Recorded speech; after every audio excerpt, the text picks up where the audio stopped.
Good morning, Ugly Mug marketing friends and followers. Welcome to another edition of Ugly Mug Marketing Coffee Chats, the live show where we drink coffee and chat about marketing, business, leadership, and everything in between. My name is Hannah Balliet, and I'm the Director of Communications and Teaching here at Ugly Mug.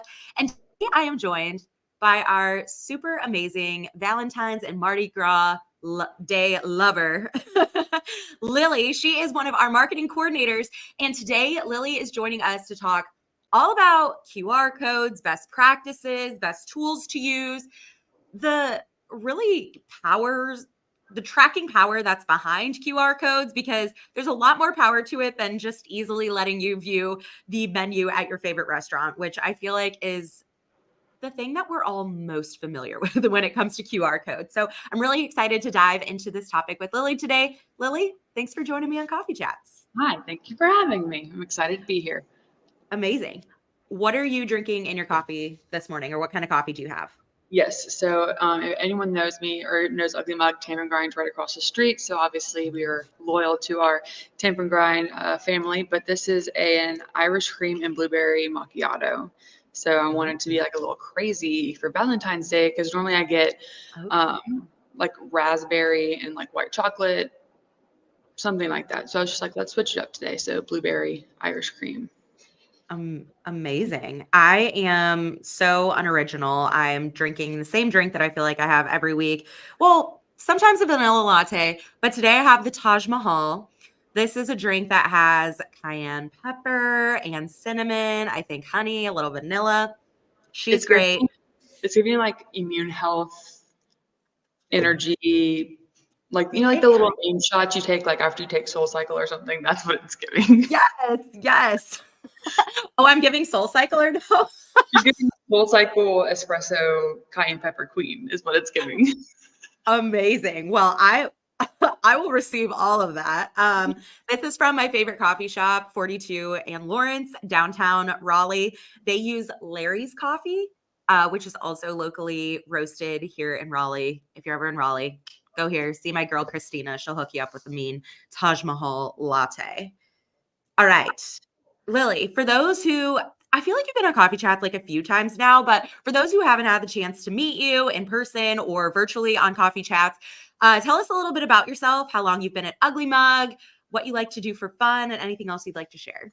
Yeah, so like she said, my name is Lily. I'm from Alexandria, Louisiana, so right here, born and raised.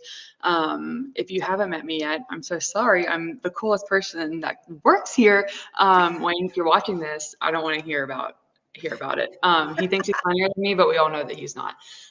So I've been an Ugly Mug. When I did my first coffee chat, I think it was about like a month before my 1 year. So now I've been here a year and 2 months. So just chugging right along, and it's just been really exciting to be here and kind of grow in the industry. It's crazy how much I've grown since the first day that I worked here, and just seeing all that progress. Thanks to the amazing coworkers that I work with. But when I'm not working, I am also a powerlifting coach at my alma mater.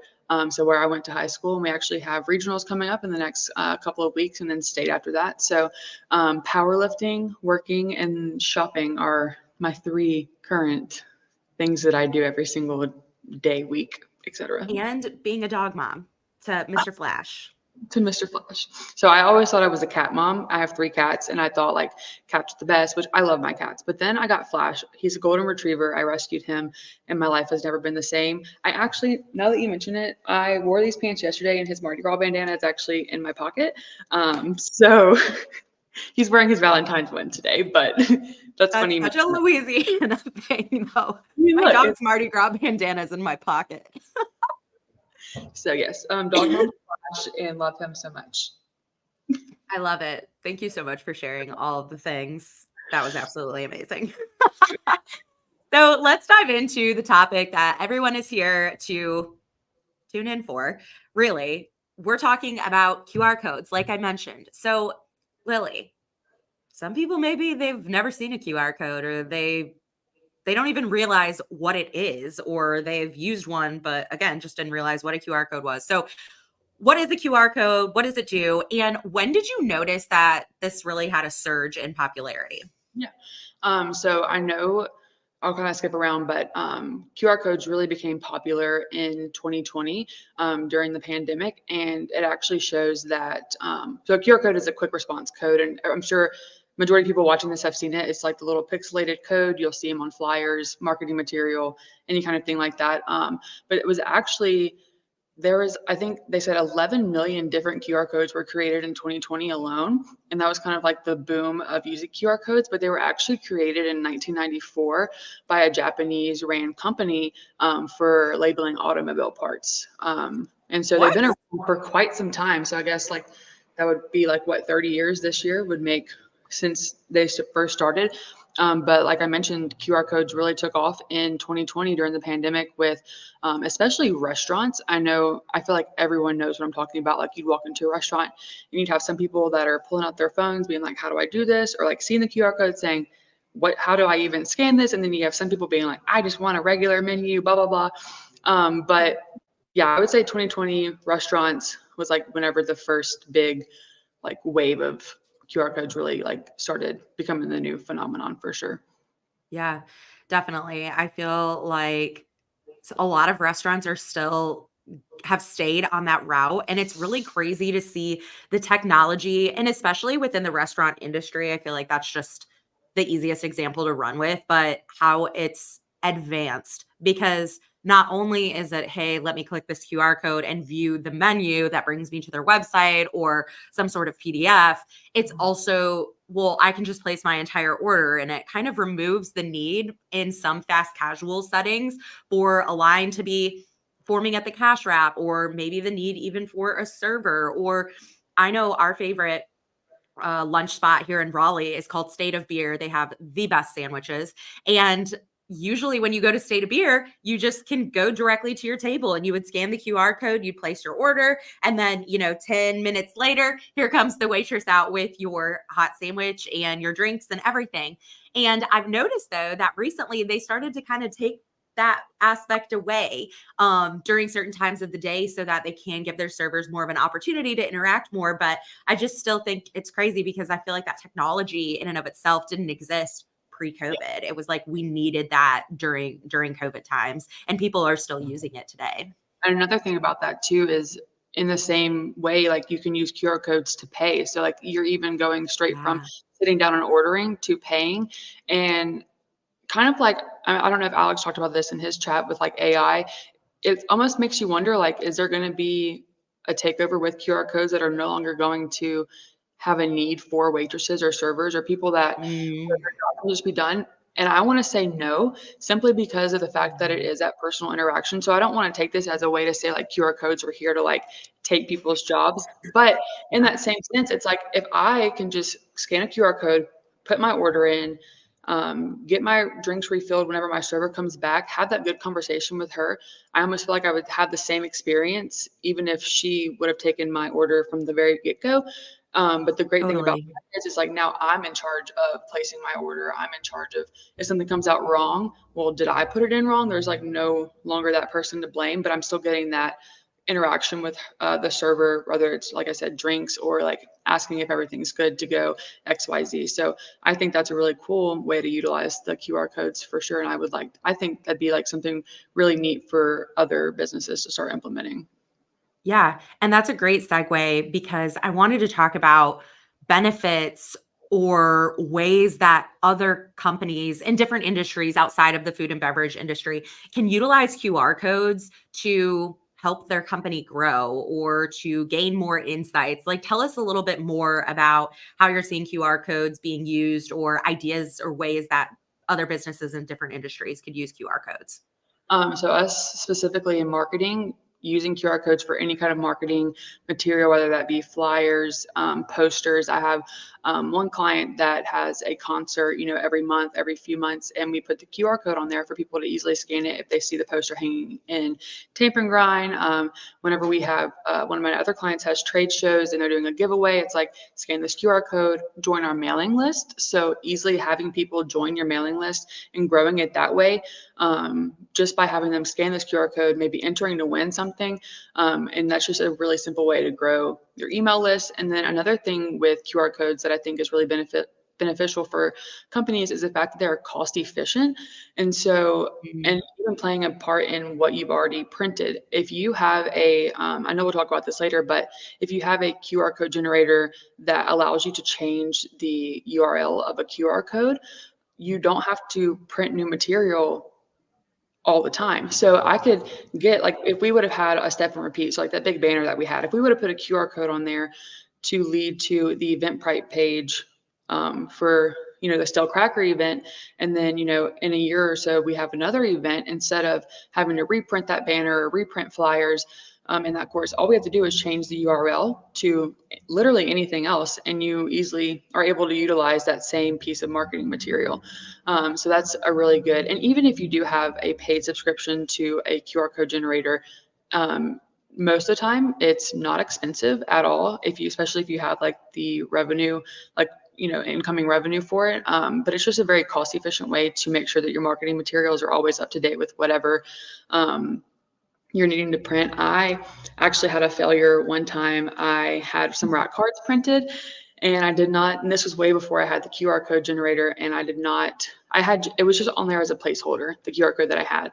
Well, I had 500 rack cards made and delivered, and I just like had, No. yeah, I scanned the QR code and it went into this random Wikipedia page about like the Civil War or something like that. And I was like, and I didn't have the QR code generator at the time, so I wasn't able to change the URL for it.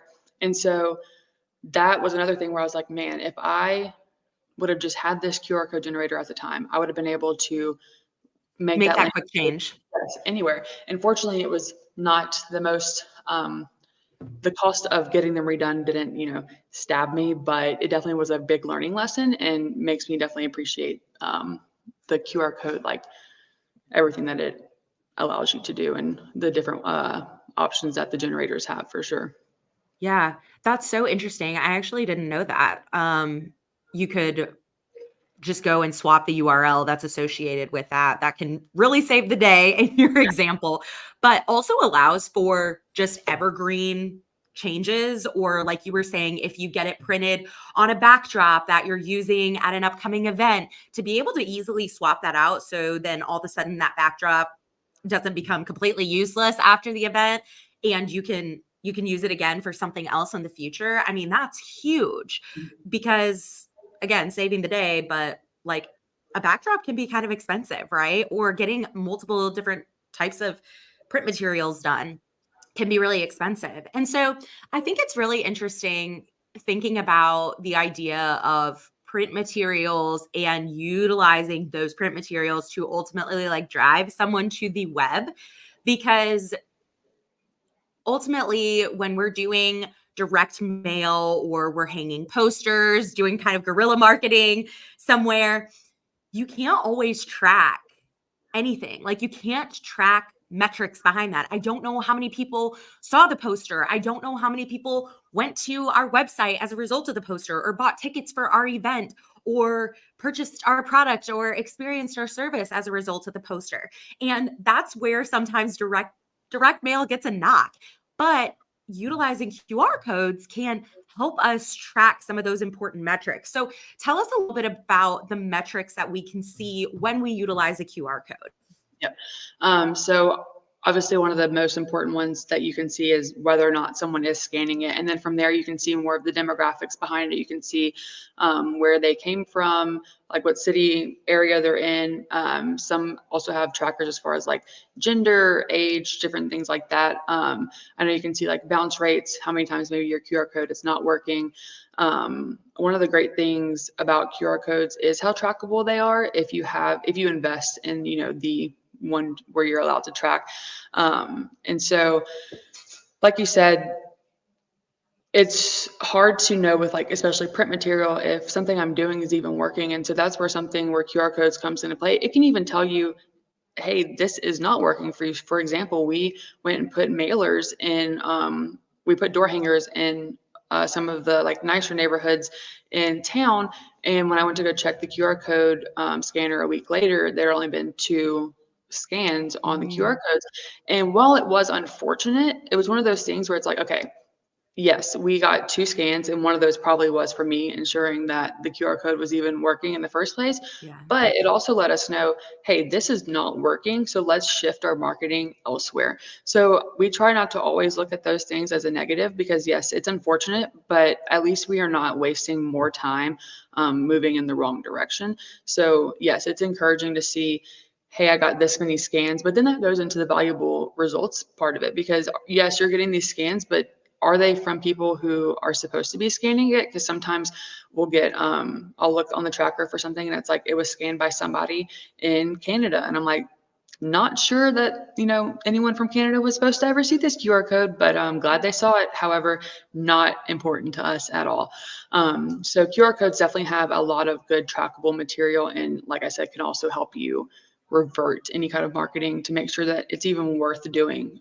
Direct mail is such one of those things where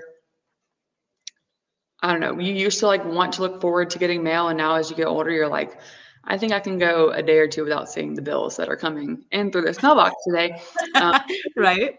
you're like, how do I know if anyone wants to get mail from me? Well, a good way to test that is with the QR code and seeing, are they scanning it? Do they even care to visit? We do this for our early childhood network clients to spread the word about early education for your child. And so it's a good way to know like that these people are receiving it and they are scanning it versus sending it and being like, well, people are, enrolling, Okay.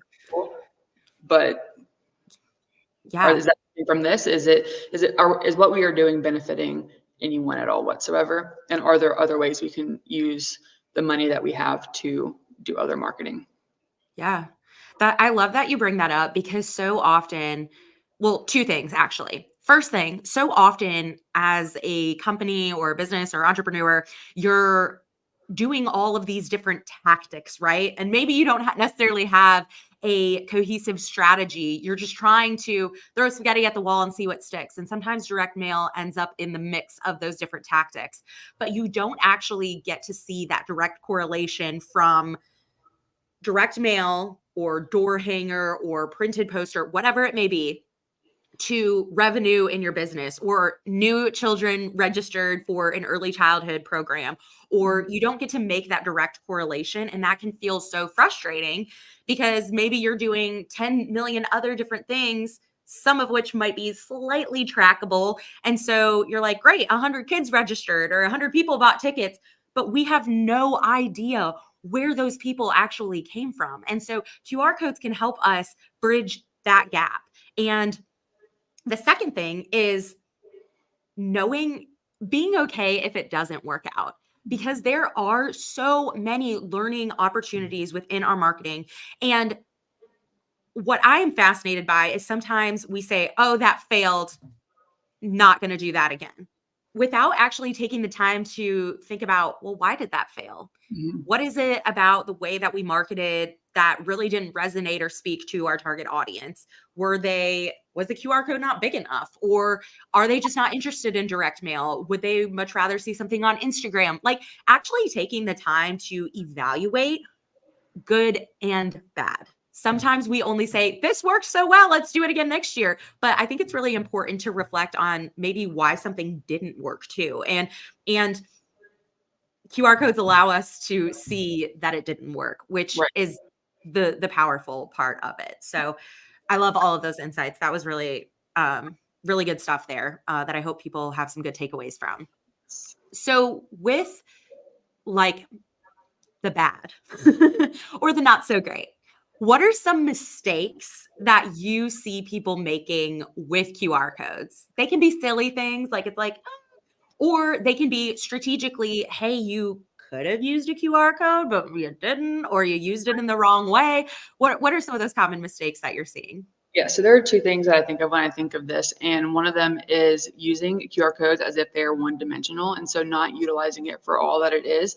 And what I mean by that is saying, um, when you have a QR code, you don't have to just make it go to a PDF or a web or a website. You can have it go to a link tree. I know our interns have used that before.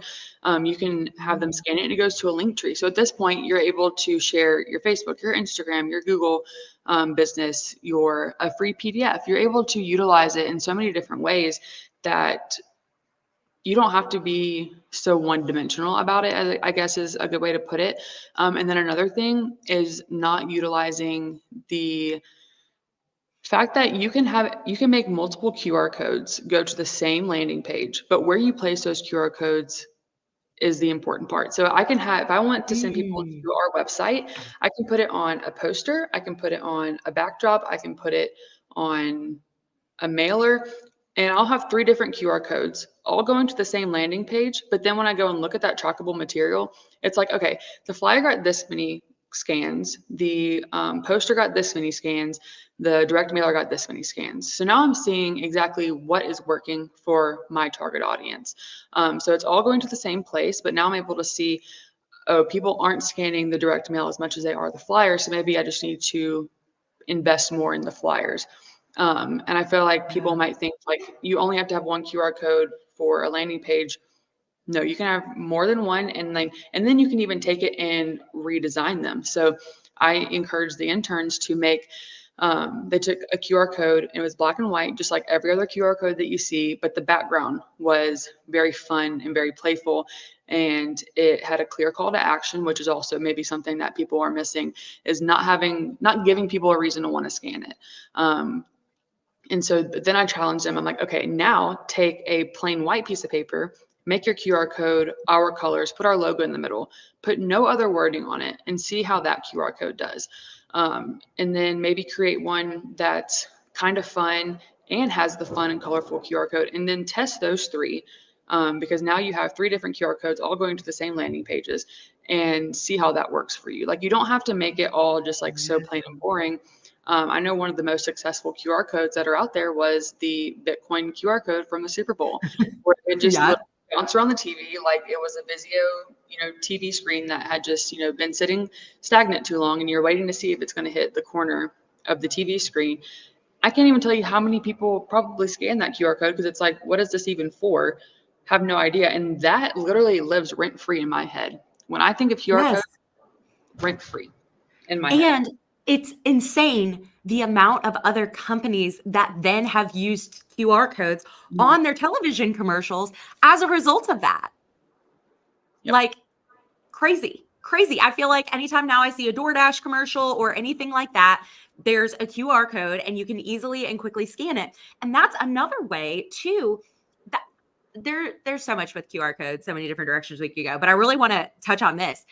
When we are paying for a media placement like a television ad or a streaming ad, we don't necessarily know if people are taking action as a result of seeing that. But when you add that QR code, and maybe like Lily was saying, it's going to the same landing page as all your other QR codes, but that one is specifically from your ad that's streaming on Hulu or your ad that's streaming on Paramount Plus or whatever it is, you can see how many people. And then take it a step further. You probably have a Facebook pixel on your website or on that landing page. So then you can go and create retargeting ads for people that came to that particular landing page or went to your homepage from that QR code. The ability to then remarket is insane because very few people are going to buy on the first time, right? We have to have those multiple touch points. I can't remember what like the average amount of time somebody needs to see something before they take action, but that enables you to do that because the first touch point is, hey,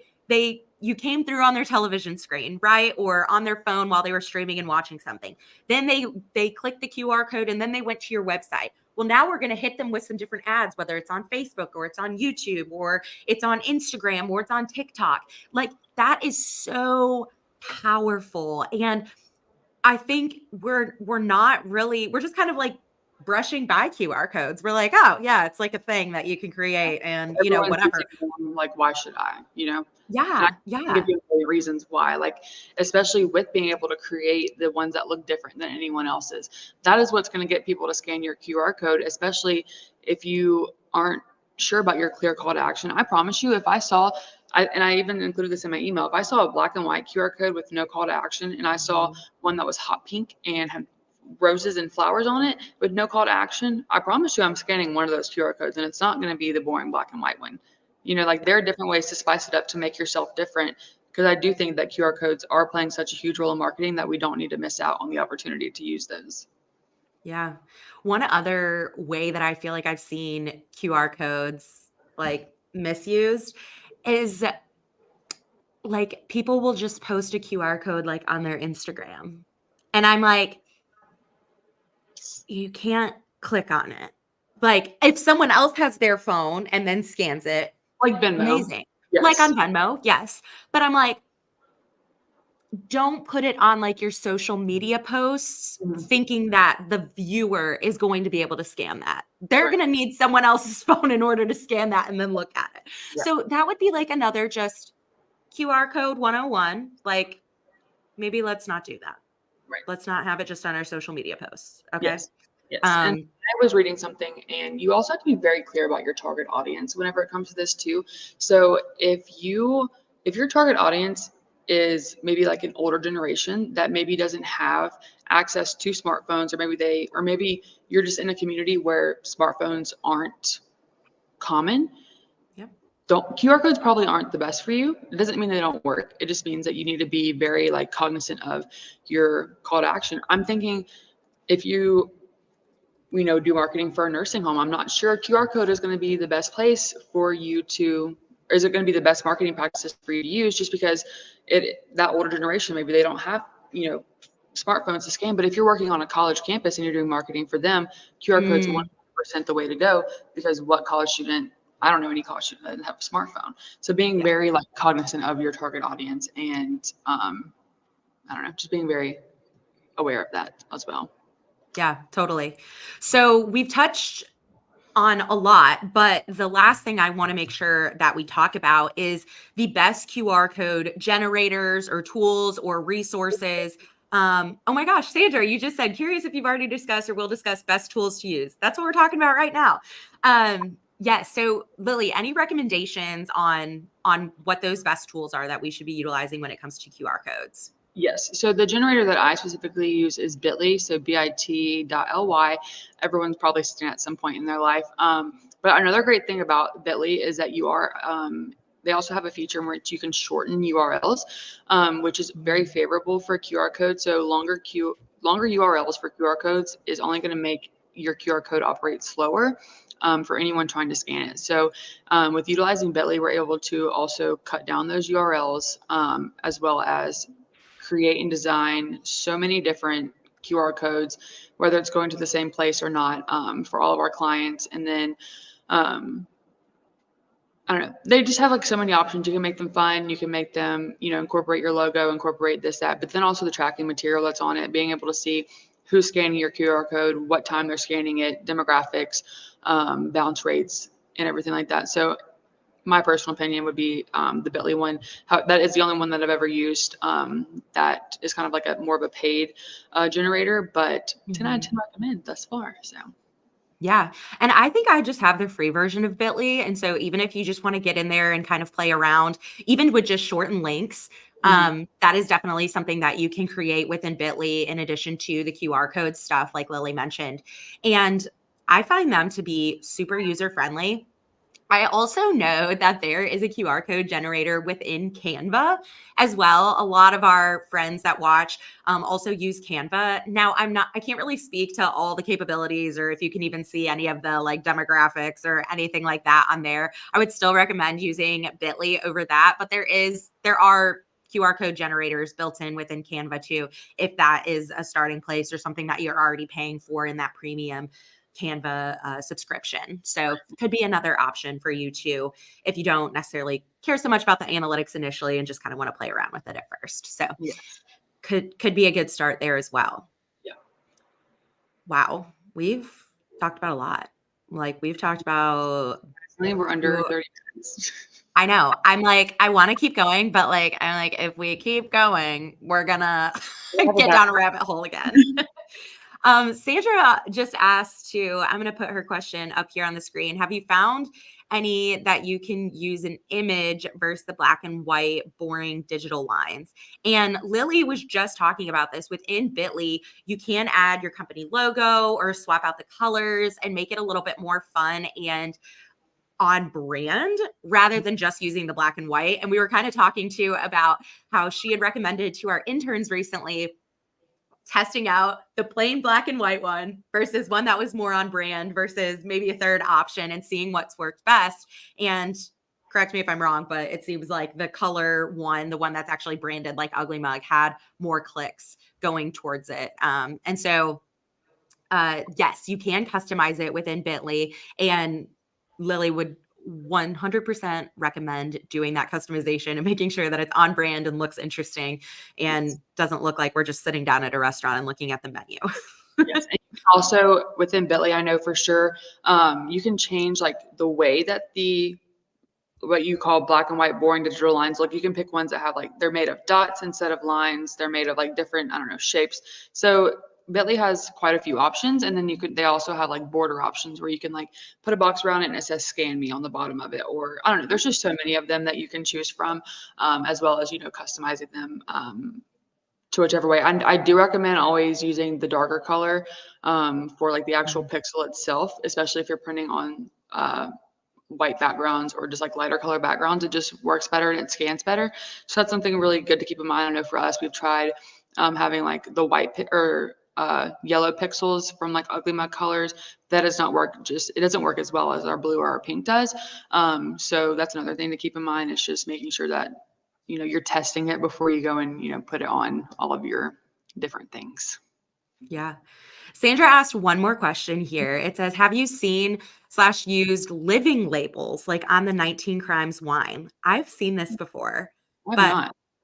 okay, have you not seen this? Mm. So on 19 Crimes wine, like you can click on, or like you pull out your phone and scan it, and then like Snoop Dogg starts like talking or moving. Like it's kind of crazy. So we have not yet figured out how to do this, Sandra, but maybe we'll go down a rabbit hole, and that'll be Lily's next coffee chat. Writing it down now. I'm like, look into 19 Crimes wine. I Yeah, will. because that is some crazy technology there too. I remember when that first came out a couple of years ago, I think, or maybe last year. No, I feel like that maybe was during COVID too. Yeah, y'all, lots of crazy things came out of COVID, but QR codes, we're Yeah, here for those. crazy what keeps us entertained. It's the little things, the Snoop Dogg videos that keep us going. Yeah, absolutely. Well, y'all, that is all that we've got for you today. Thank you so much for tuning in, whether you joined us live for all of it or you're catching the replay. We really appreciate you coming and joining us for these weekly coffee chats. Today was absolutely phenomenal. There's so many good takeaways and nuggets. Lily, thank you for joining me this morning and making time for me and having a virtual coffee with all of us. Of course. I hope you guys all had a great Fat Tuesday if y'all are in Louisiana, and have a great Valentine's Day today. Yes, happy Valentine's Day, everyone. Next week, I'm super excited. I'm going to be chatting with our website department manager, Mallory Miles. Mallory and I are going to be talking all about making a great first impression and storytelling and the importance of online presence for your business, no matter what industry you're in. Her email that's going out next week too, spoiler alert, has such a great story and example of this. And I'm going to ask her so many more questions about that story. So if you're not on our email list, make sure you get subscribed for our Ugly Mug Marketing email list. You can go to our Instagram account, click on our link tree. Spoiler alert, we do have a Linktree account, like Lily mentioned. Click on our Linktree and then make sure you get subscribed there. Would love to connect with you in that way. We send out weekly educational emails that are filled with all kinds of fun stuff. Gives you a little bit of an inside scoop even before coffee chats. And it's a lot of fun. So join us there if you can. And we will see you next week, Wednesday, February 21st, right here on YouTube, LinkedIn, and Facebook. Bye, y'all. Bye.